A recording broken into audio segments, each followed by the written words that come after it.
Nora had never planned to take Lumi to school. For the first few weeks, she left him at home with a small woven blanket and a bowl of blueberries. But Lumi didn't like being alone. He would press his nose to the window and whimper until she returned. One morning, after he scratched the front door into a small constellation of claw marks, she gave in. She patted the inside of her backpack with a scarf, wrapped Lumi gently in a sweater, and whispered, "You have to stay quiet, like super quiet." Lumi blinked his silvery eyes, yawned, and disappeared into her bag like a sleepy moonbeam. At school, Nora did everything to keep him hidden. In class, she sat near open windows. During lunch, she slipped him snacks under the table.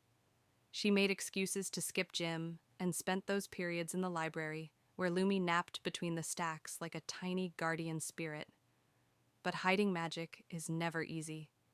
One Friday, while Ms. Anika was handing out quizzes, Lumi sneezed, loudly, and glowed, heads turned.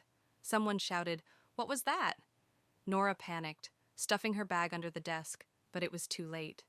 Lumi peeked out, blinking at the class with his big silver eyes, tail gently aglow. Everyone stared, but before anyone could react, the ground began to tremble. The quake was light at first, a low rumble, like distant thunder. But then someone screamed. Phones buzzed. From the window, Nora saw it, earth and stone tearing down the hills above the town, moving fast. A landslide. Nora didn't think. Lumi leapt from her bag, fur glowing bright like a beacon, and sprinted out the door. Nora chased him, yelling for the teachers to follow. "The hill! It's coming behind the school!" Lumi stopped at the edge of the field behind the gym and stared hard, then darted toward the far ridge, barking. The principal caught up. "What's she doing?" "She's following that fox," someone muttered. Lumi led them to an old dirt trail most had forgotten, behind the school grounds. Nora shouted, "This path curves wide, away from the buildings." They ran. One teacher helped a kid with a sprained ankle. Nora turned back, dragging a frightened first year by the arm. Just as they reached the ridge, the mountain roared, and dirt and boulders crashed down, but not on the school.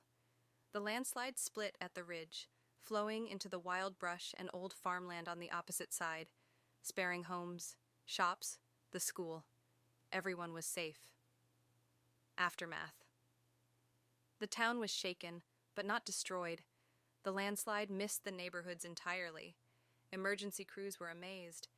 They said the shift in earth had taken a miraculously harmless path. No one could explain it. But the students at Elmridge High knew, and so did the teachers. The next week, Lumi didn't ride in a backpack. He trotted beside Nora, tail swaying like a trail of moonlight. A little girl from the elementary wing brought him blueberries at lunch. Miss Annika put out a bowl of water during class. Someone made him a tiny, emotional support fox vest out of felt. No one thought it was strange anymore, because sometimes magic isn't about what you hide. It's about what you're willing to share when it matters most.